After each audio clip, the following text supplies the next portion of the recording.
In this video, I'll show you how to transfer large files to a USB flash drive on Windows. If you try to copy a large file, like a 10 gigabyte or 15 gigabyte file, you might see an error saying the file is too large for the destination. This usually happens because the USB drive is using the wrong file system. Don't worry, here's how to fix it. First, open File Explorer, right-click on your USB drive, and select Format. In the Format window, go to File System and change it to NTFS. Leave Allocation Unit Size set to default.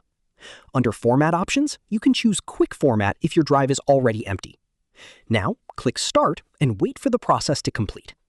Once formatting is done, try dragging the large file to the USB drive.